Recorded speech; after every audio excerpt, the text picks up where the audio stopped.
You're listening to Manx Radio, and I'm Judith Lay, welcoming you to the podcast of the Manx Sky at Night with Howard Parkin.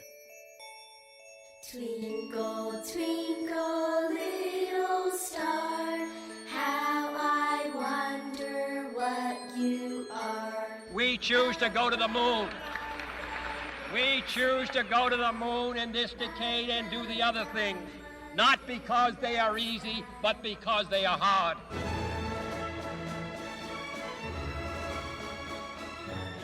And that familiar music tells us that Howard Parkin is in the studio, and it is time to say, fast am I. Good evening, Howard. Welcome to another edition of the Manx Sky at Night. Fast am I, Judith. It's great to be here again. Let's just set the scene, because I went down a while ago to let you into the building, right. And we just got about 20 seconds of live stargazing, didn't we? We did indeed. I managed to point out the planets Mars and Jupiter to you. Even with the lights around us, we could see them clear as anything, which I'll talk about a bit later on. I was going to say we must talk about this because in your new ambassadorial role promoting our wonderful dark skies, you've been on the news talking about that and about the excessive light pollution. So far too much. Let's come back to that. Okay. I would have thought, actually, that when we're trying to save energy, that one of the first things that we could cut down collectively would be, too much light of illuminating buildings and this kind of thing. Couldn't agree more. I mean, the thing that really incenses me is street lighting. We don't need all the street lighting. I think I might have said it last month, or certainly said it when I've been giving talks recently. I had to go to the airport a few weeks ago at 5:30 in the morning to get an early flight. And I couldn't believe how much light there is. At 5 o'clock in the morning, there's that much street lighting around. Now, if we need street lights on the roads, why don't they have them everywhere? But they don't. The minute you get away from Douglas, there's no streetlights.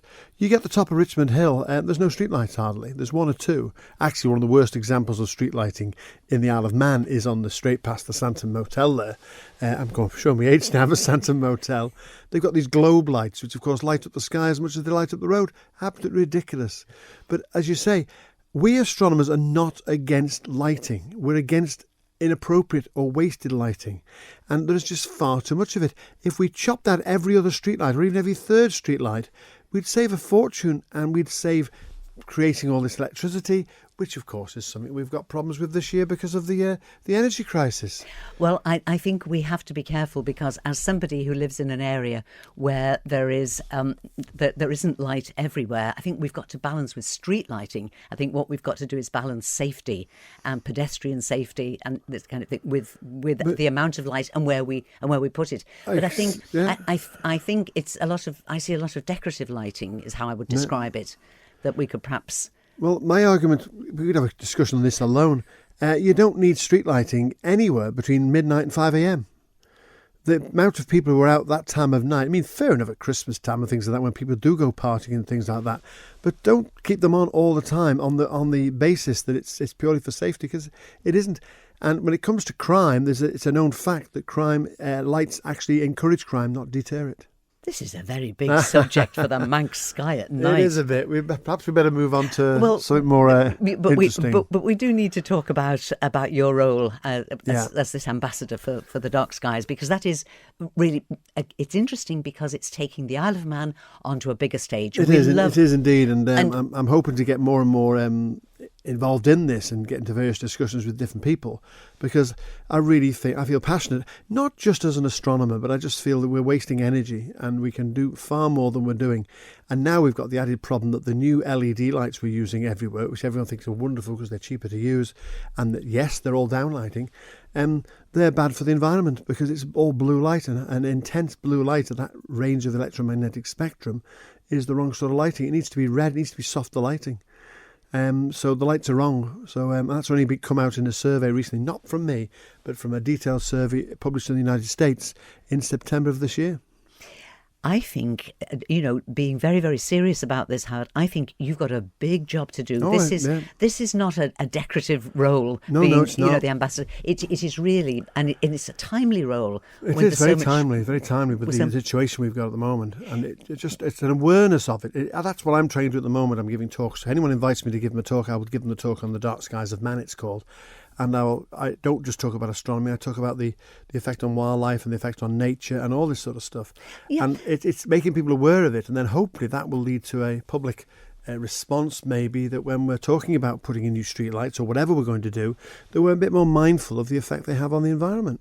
But I think there is a lot of education because I speak for myself, when you're putting in some new lighting, you look for what are the most cost effective and low energy. You start off with low energy and a good light for whatever the room in your house is, whether it's somewhere where you're going to be cooking or somewhere where you're just going to be relaxing, whatever.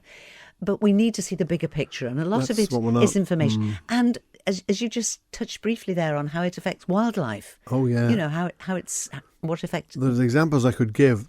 Now isn't the opportunity moment to do it, but there are some terrible examples about the effect of too much lighting on wildlife. It's causing all sorts of problems.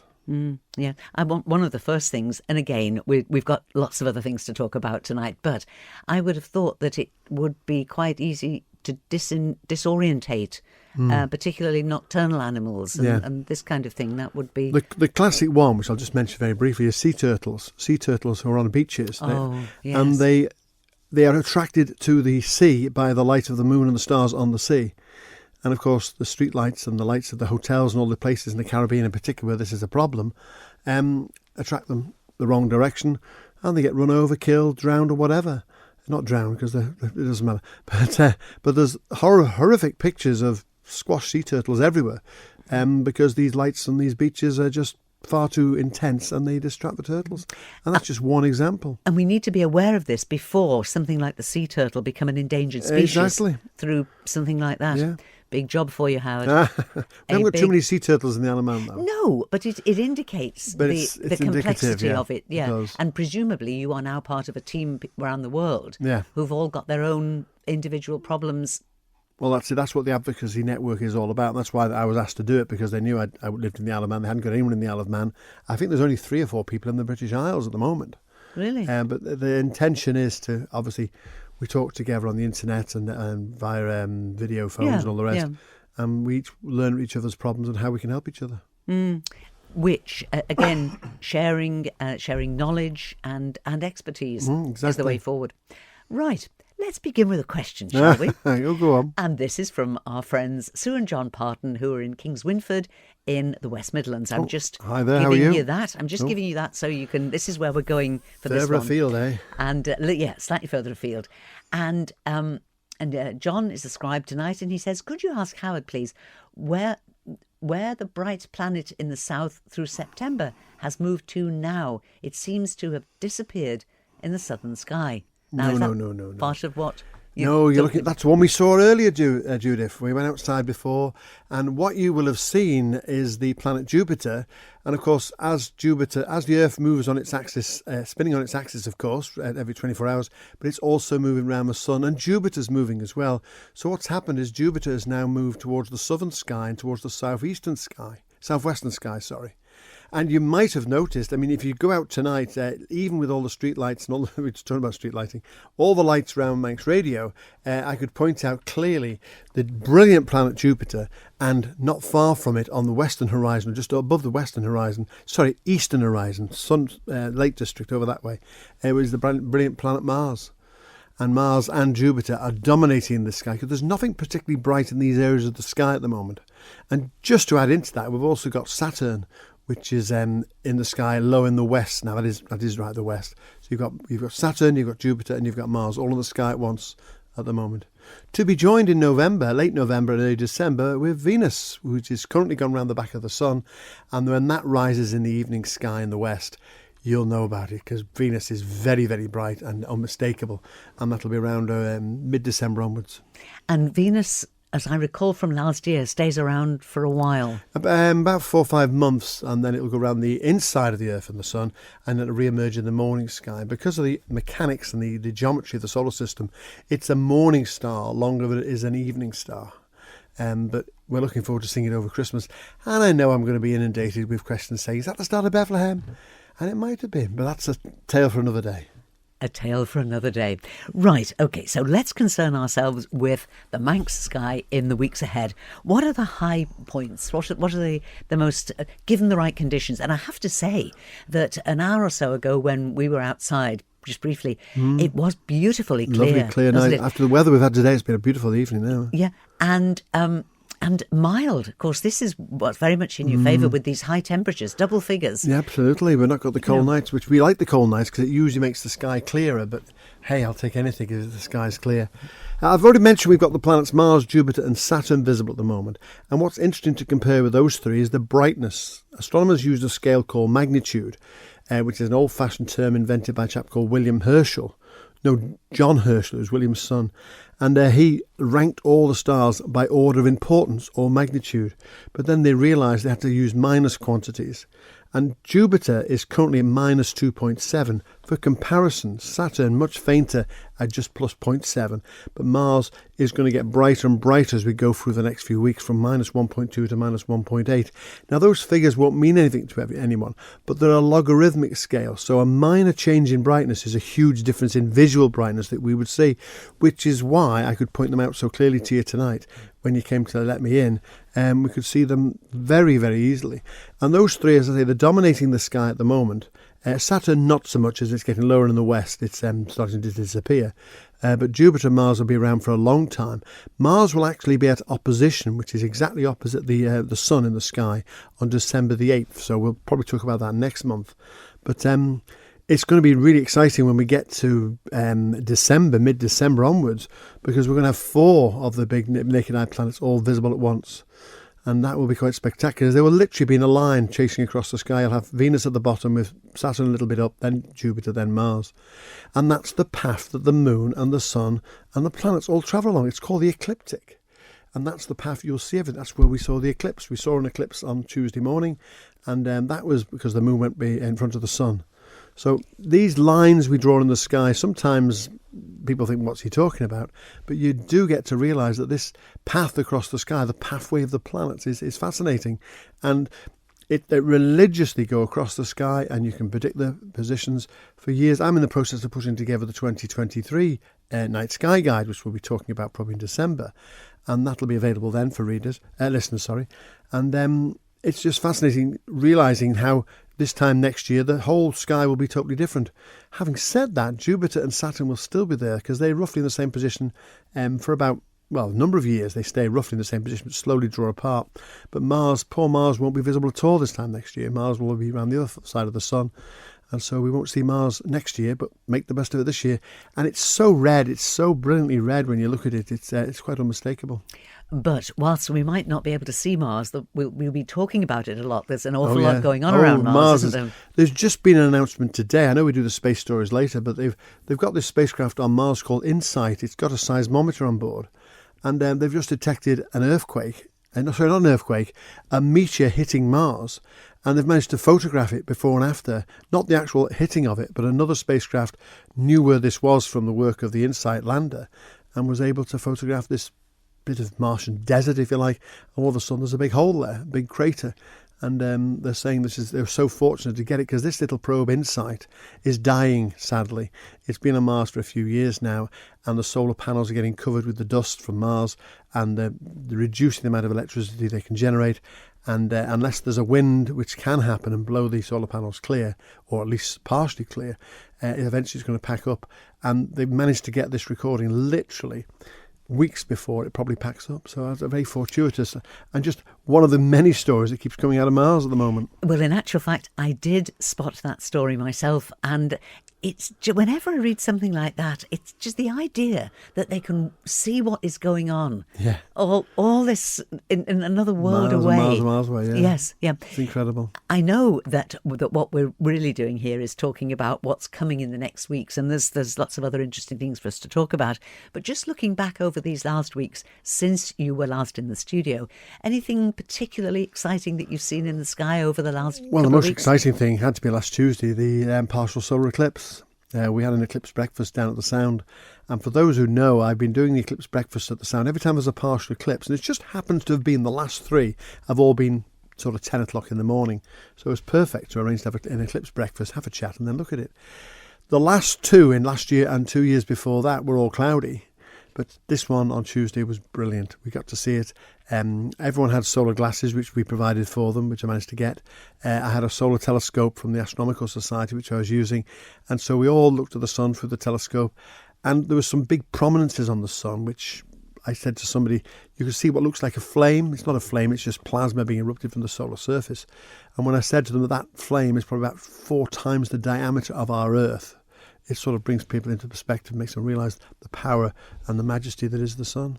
Indeed, yeah. That was a real plus to see that, and I was very excited to see it. This is what you say about, when you organise these events, whether it's down at the Sound, whether it's up high in the sky or whatever it is, it's always worth giving it a go because you might get the very best experience if the weather is just right. We did. At the end of September, we had a brilliant pie of the sky. It was brilliant up there. It was a bit like tonight. There was no wind. It was crystal clear, and we saw everything you could see. We did another one last Friday, 2 days ago, and my colleague up there in the Astronomical Society came in and said the weather is bleak. And that was an understatement. You couldn't see a hand in front of your face. But hey, that's you take your chances. But when we do get a clear night, it's unbelievable. This is why when you came to get me tonight, I pulled you outside straight away, because at least we can truthfully say we've been stargazing together now, Judith. Indeed we have. Indeed, you do have to grab the moment. Oh, too right. And it was a very good preparation for the programme. Okay, right. Meteor showers. We like meteor showers. Anything to look forward to? Well, there's 4 meteor showers between now and the end of the year. One of them, the Geminids in mid-December, will be spectacular. It always is, and it will because there's no moon around this year. The Ursids at the end of December will be okay-ish. Then we've got 2 others which might be good and might not be good. The first of those is the Taurid meteor shower, which peaks. There's 2 actual showers that come from the Taurus constellation, one on the 1st and one on the 6th. And there's an actual prediction that the comet that left this debris, which the Earth is now going to be passing through, has left some clumps of material, for want of a better word. And there's a speculation there might be some very bright fireballs from the area of Taurus, literally in the next few days. So it's worth keeping your eyes peeled. And if you want to know where Taurus is, just find Mars. Just find that big red planet we were looking at before, because Mars is right in the middle of Taurus at the moment. So look towards the eastern sky. Probably after midnight, but give it a go, because there's a prediction there could possibly be some fireballs coming from the Taurus shower in the next few days. And it won't just be one day, it'll be over a period of about a week, so we've got plenty of time to look for it. That's the Taurid meteor shower. And then we've got the enigmatic, I think is the word, the Leonid meteor shower, because the Leonid meteor shower was the one that I first discovered or knew about back in 1966, when they predicted a meteor storm over the British Isles, and we didn't see anything.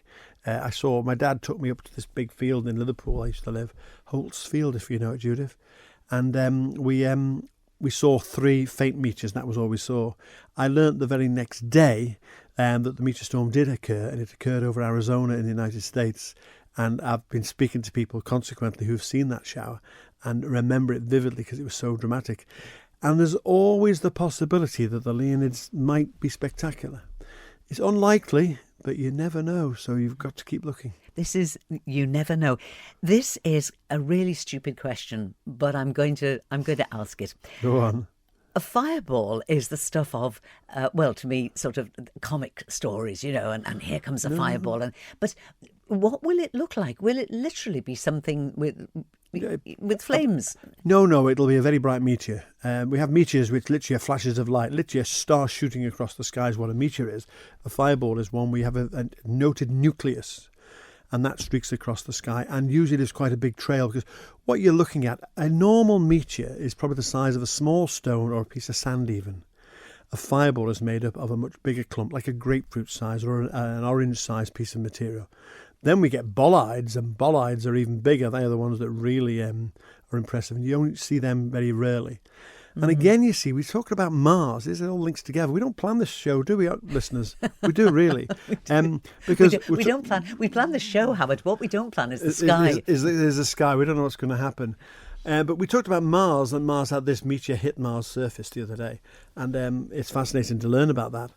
It doesn't happen on Earth because we've got a much thicker atmosphere. And what happens to all these things burn up in our atmosphere. So that's why we see the meteors and the fireballs and the bolides, because they're burning up in our atmosphere.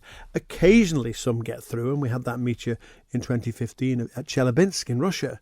And that one was a big one that actually exploded just above this town of Chelyabinsk. And interestingly enough, that latitude of that particular place is the same as us. It's 54 degrees north.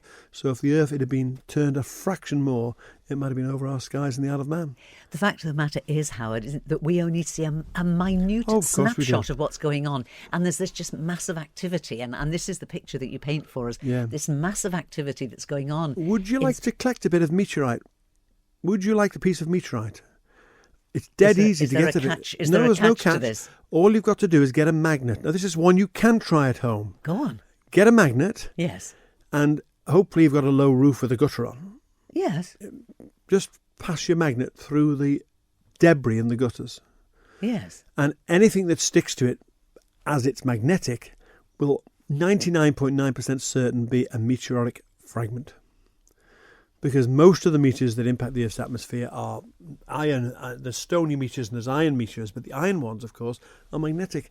And if you just pass it, you're looking at not even grains of sand, tiny, tiny metal fragments that you wouldn't even know they were metal, but they'll be picked up in your magnet. Right. So there you go. So you can try that one at home, but don't climb up a ladder and get on the roof. Make sure you get someone to do it for you. I'm saying to any kids that might be listening or... Right. Well, I'll leave that one with me. At the moment, most of the things living in the gutters around my place are leaves. Yes, but yes. it's that time of the year. Of course Now, it is. we've got, a dear listener, we have a new arrangement which involves me choosing the music. Oh, right. And it's time for our music break.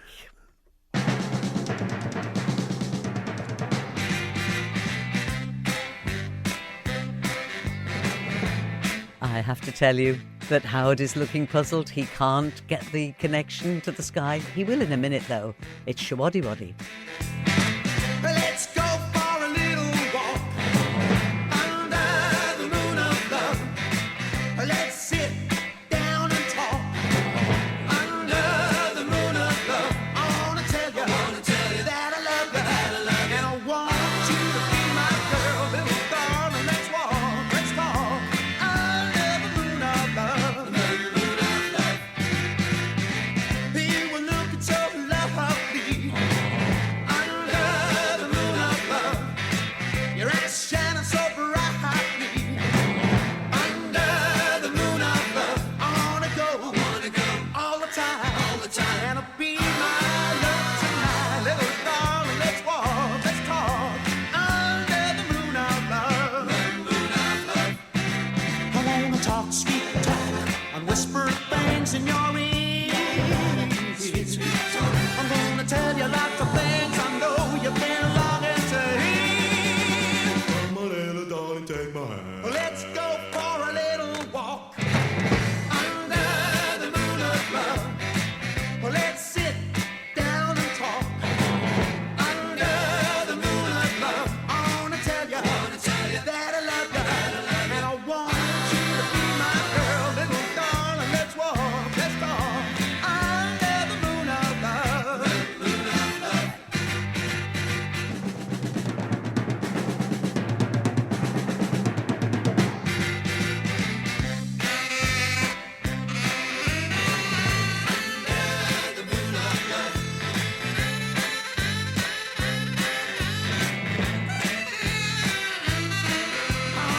I wanna tell you that I love you, and I want you to be my girl, little darling. Let's walk, let's talk under the moon of love. I'm gonna talk sweet talk and whisper things in your ear. I'm gonna tell you lots of things I know you've been longing to hear. Come on, little darling, take my hand. Let's go for a little walk under the moon of love. Let's sit right down and talk under the moon of love. Let's go for a little walk. Well, there we are. It did have moon in the title, didn't it, Howard? I'll give you that, Judy. It did have moon in the title. I have to say, he looked a bit counts. he looked a bit despairing when he started. Right, okay. Let's first of all see what's happening in space that we need to know about. Well, lots of exciting things happening, as there seems to be every month. We talk about these things now. There's all sorts of things going on. The Artemis mission, and this one annoys me because everyone says, oh, they didn't launch it, it failed. It didn't fail.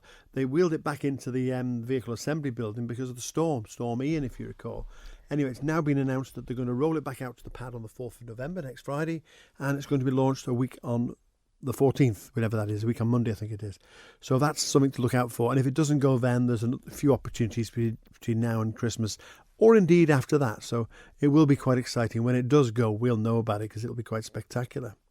But one thing I do want to talk about is the James Webb Telescope, which obviously is in the news all the time now. They're producing fantastic images of this. Now, lots of listeners will have heard or seen the pictures of the Eagle Nebula by the Hubble Space Telescope. It's like 3 fingers of gas and dust in space. It looks literally like 3 fingers just pointing upwards. And each of those columns of dust and gas is a light year tall. Now, the new James Webb Telescope, looking in slightly different wavelengths in infrared, is looking at the same feature, but they're transparent because of the way they're looking at them with this different using infrared light. And they're actually in the process of seeing stars being born.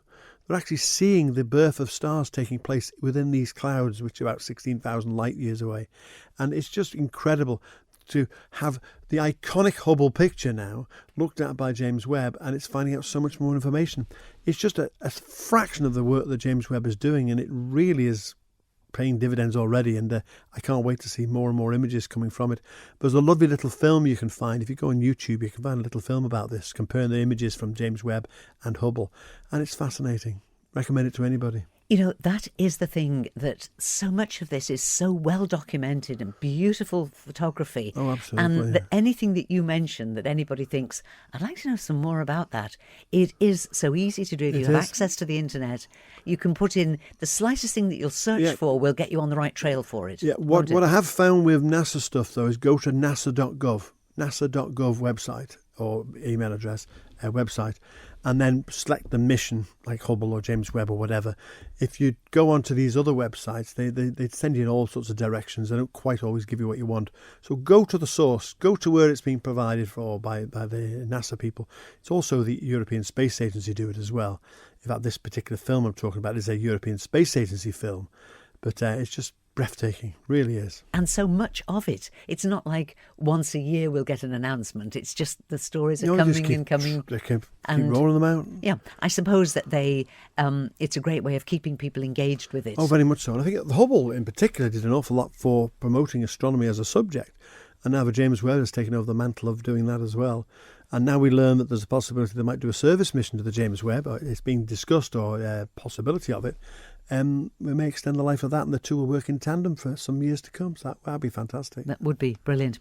But coming closer to home, and it's not directly space related, but you are really quite excited about new developments at the observatory here on the island. Yes, I am indeed, because we had a problem at the observatory. We've all had the problems of COVID, and we all know what happened with that. We couldn't go places. Then we had a technical problem at the observatory, which caused all sorts of problems, and we had to close it for about 3 months while we fixed it.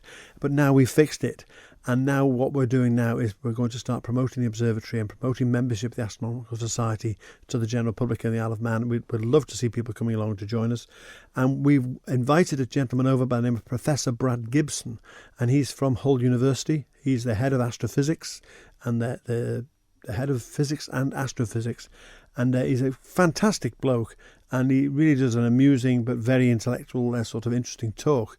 And he's coming over on Friday the 18th of November, so we're throwing that open to the public.